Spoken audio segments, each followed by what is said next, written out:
রাজশ্রীর একটা কথা উত্তর দিয়ে দিই। রাজশ্রী একটু আগে বলছিল যে ওখানে বিধায়িকা বা বিধায়ক ভোট দিতে গেছেন, ভোট দেওয়ার ওনার অধিকার আছে। যদি এটা হয় তাহলে ঠিক, কিন্তু অনেক সময় আমরা দেখেছি বিজেপির নেতারা এখানে ভোট প্রভাবিত করতে গেছে, ফলে ভোট যদি প্রভাবিত করতে যায় মানুষটাকে আটকাবে, এটা খুব স্বাভাবিক নিয়ম। এবার আমি আপনাকে বলি, রাজশ্রী আবার বলছে মানুষ আটকে দিয়েছে, তাহলে সিআরপিএফ এর কি দরকার ছিল? তাহলে সিআরপিএফ এর দরকার নেই। মানুষই যদি কথা বলে, মানুষই যদি লড়াই করে, মানুষই যদি সংগ্রাম করে, মানুষই যদি তৃণমূল এবং বিজেপির অত্যাচারের বিরুদ্ধে লড়াই করে, তাহলে সিআরপিএফ কি করতে আছে, ইলেকশন কমিশন কি করতে আছে? দুই, আপনার মনে আছে উদয়ন গুহ একটা সময় কি বলেছিল, দুয়ারে প্রহার, তারপরে কি এলেন, উনি বিধায়ক ছিলেন, উনি মন্ত্রী হয়ে গেলেন, মমতা বন্দ্যোপাধ্যায় ওনাকে মন্ত্রী করলেন। এই স্বরাষ্ট্রমন্ত্রী যিনি হয়েছেন আজকে, নিশীথ প্রামাণিক, তার নামে 80টা মামলা। এই 80টা মামলা কি হলো আমরা কেউ কিচ্ছু কিন্তু জানি না। 80টা মামলা কোথায় গেল, এফআইআর হয়েছে কি, চার্জশিট হয়েছে, ট্রায়াল ফেস করছে কিনা, আমরা কিন্তু কিচ্ছু বুঝতে পারছি না। তারপরে ওকে স্বরাষ্ট্রমন্ত্রী করা হলো। সব থেকে দুঃখের বিষয়, তার আগে একবার আমি একদম গ্রাউন্ড জিরো মান্যতা দেবো না দেবো সেটা বলতে পারবো না আমি, তবে ভারতীয় জনতা পার্টি বেস করেছিল দাদার পুলিশের উপরে। দাদার পুলিশ ভোট করাবে, কিন্তু যে কোনো কারণে দিদির পুলিশ ওই দাদার পুলিশকে ম্যানেজ করে ভিক্টোরিয়া চিড়িয়াখানা এবং তৃণমূল ভবনে তাদেরকে বসিয়ে রেখে দিয়েছে। আমরা দেখেছি কিছুই নেই, কেন আসবে না তো, কারণ দাদার পুলিশে আসবে না। এই কারণে আপনি আমায় বলুন, সাধারণ মানুষ যখন এক সপ্তাহ আগে থেকে উদয়ন গুহ ভার্সেস নিশীথ প্রামাণিক প্রত্যেক জায়গায় লড়াই হচ্ছে, বাদানুবাদ হচ্ছে, ওর ছেলেদের গাড়ি ভাঙছে, কেউ ওর ছেলের গাড়ি ভাঙছে, অথবা আপনি বলুন সেই জায়গায় সিআরপিএফ কে হস্তক্ষেপ করতে দেখেছেন? সিআরপিএফ লাঠি নিয়ে চলে গেছে। শুধু তা না, আজকে এই বুথের জন্য, আপনি বুথের কথা বলছেন, তৃণমূল সন্ত্রাস শুরু করে কবে থেকে জানেন তো? বুথের এক সপ্তাহ আগে থেকে গ্রামে গ্রামে যায়, গ্রামে গ্রামে গিয়ে আধার কার্ড, ভোটার কার্ড, যা যা কার্ড আছে ডকুমেন্ট সব নিয়ে নেয়, নিয়ে বলে আমরা আপনার ভোট করে দেবো, আপনাকে আর বুথে আসতে হবে না। এবং 2021 সালে পোস্ট ভায়োলেন্সে বিজেপির কত ছেলেরা মার খেয়েছিল, কংগ্রেসের ছেলেরা মার খেয়েছিল, বামপন্থীরা মার খেয়েছিল, একটা এফআইআর হয়েছে।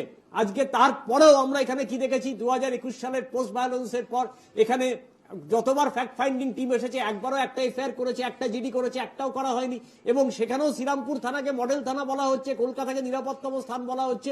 2018 সালে, 2023 সালে আমরা পঞ্চায়েত নির্বাচনে কি দেখেছিলাম? আমরা পঞ্চায়েত নিয়ে নির্বাচনে দেখেছিলাম রক্তস্নাত হয়েছে।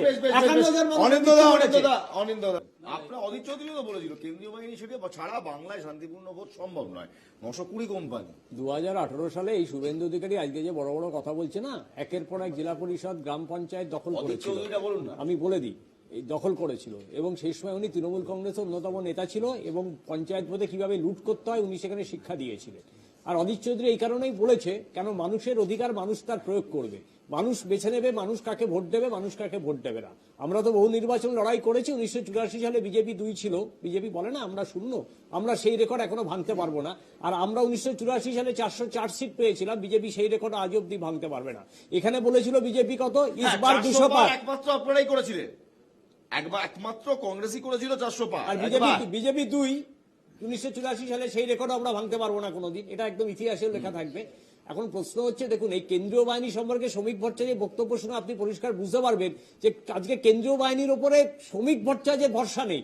কেন্দ্রীয় বাহিনীর উপরে শ্রমিক ভট্টাচার্য যদি ভরসা না থাকে, সাধারণ মানুষের কি করে ভরসা রাখবে? তাহলে আমজনতার জন্য পুরোটাই কি একটা ফাসাদ? একদমই তাই। যতদিন না পোল হবে ততদিন কেন্দ্রীয় বাহিনী আসছে, তৃণমূলের গুন্ডাদের আসছে, চলে এলো, আমি আসবো চলে এলো কেন্দ্রীয় বাহিনী, তারপর তারা নিষ্ক্রিয়। তখন আচ্ছা কেন্দ্রীয় বাহিনী কি করলো, আমার তো দায় নয়। যারা ডাকলেন তাদের দায় নয়, যারা পাঠালেন তাদের দায় হয়ে গেল। সাউথ ব্লকটা এবং নর্থ ব্লকটা চলে হচ্ছে নাগপুরের নির্দেশে। এখন নাগপুর থেকে নির্দেশ দেওয়া হয়েছে সিআরপিএফ অ্যাক্টিভ হবে না, তাই সিআরপিএফ অ্যাক্টিভ হয়নি, কেন্দ্রীয় বাহিনী অ্যাক্টিভ হয়নি। ওইখানে তৃণমূল কংগ্রেস বুথ লুট করবে, বিজেপি বুথ লুট করবে, সাধারণ মানুষ ভোট দিতে গিয়ে দেখবে ভোটটা পড়ে গেছে। নাগপুর কোথা থেকে চলে কেন্দ্রীয় বাহিনী? আমি তো